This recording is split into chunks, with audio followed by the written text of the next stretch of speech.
getting benefit and have a Facebook account? Oh dear. Below is a guest post from Paul Smythe which I feel is worthy of being read in relation to universal credit coming in October and from April in Tamside, Oldham, Wigan and Warrington, so the mixed-age pensioner could suffer the bedroom tax in 6 weeks. This is the major welfare reform of the coalition in which benefit claims are assessed online and not in a paper-based form as now. In simple terms, the government has 2 different computer systems, one for welfare benefits run by the Department of Working Pensions and the tax system run by HMRC, and universal credit is administered through combining these 2 disparate computer systems into one system at a cost of between £2 BN and £3.1 BN. The estimates vary. Paul's article discusses the implications of this digital by default process, and I simply reproduce his thoughts and concerns below and invite your comments. Universal credit risks exposing people to Russian gangsters. This April, the new system for paying benefits, universal credit, will go live for people in Tamside, Oldham, Wigan and Warrington. The rest of the country will be moved onto it by October. This is the flagship policy of Ian Duncan Smith's Department for Work and Pensions. Many people like me will be involved in this trial, guinea pigs in a much criticized system. Having worked in it for 18 years as a systems architect, analyst and manager, I have been involved in many projects like this, although none so large and complex. To understand how complex this project is, we need to first of all deal with what universal credit is and what it's replacing.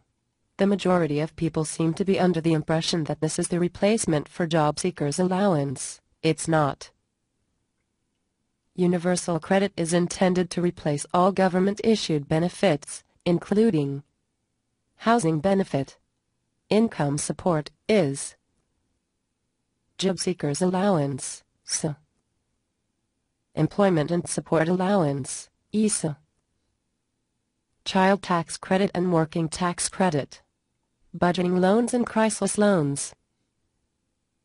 So, in effect, it will affect a much larger pool of people than previously expected, i.e. every person in the country who earns less than £60,000.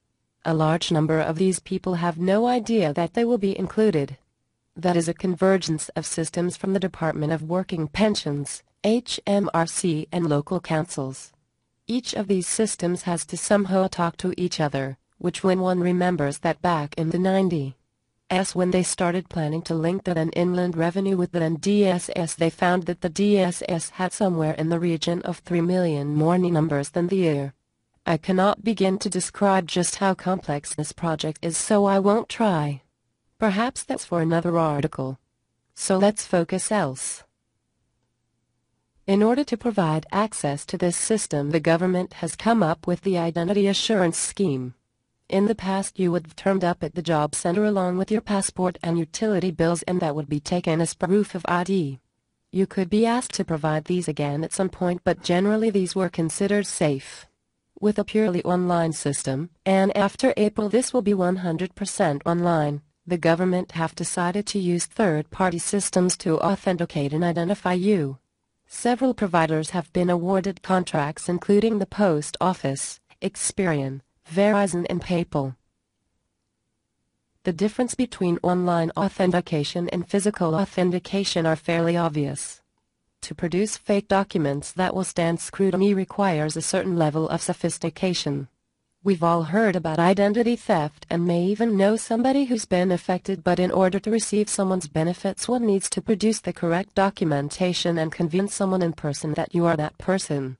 These documents don't come cheap. In order to impersonate someone online, all that is required is to hack their email account. This invariably gives access to their PayPal, Facebook, Twitter, eBay, LinkedIn, etc. Pretty much their entire digital life. Most ordinary people don't fully understand the principles of secure passwords or two-factor authentication. They will generally have one password for everything, one they'll consider secure. But that is far from the biggest flaw in this system. The biggest risk to them is that online fraudsters, especially from China and Russia, will see this as the biggest opportunity in the history of internet fraud. This same system will eventually be used for issuing driving licenses and passports. So we have a system that will use various companies who never meet you to issue passports and driving licenses and manage benefits, pensions and taxation. Far too good an opportunity to resist. So what can be done to make this more secure? Well, perhaps they could provide people with special software to protect their computers, but therein lies the problem, and it's the problem with this entire approach to digital by default. The majority of people on benefits can't afford a broadband connection. They will have to go to libraries or friends and relatives' houses, places where they will have no control over the computer they were using.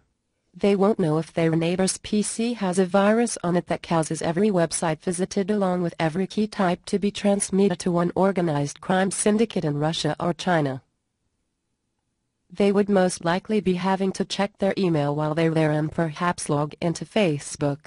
Of course, then they'll go about their business as usual, having no idea that someone is accessing their benefit records and changing the bank account details, hacking into their Facebook account to send messages to their friends which contain links that will cause their friends to be hacked too.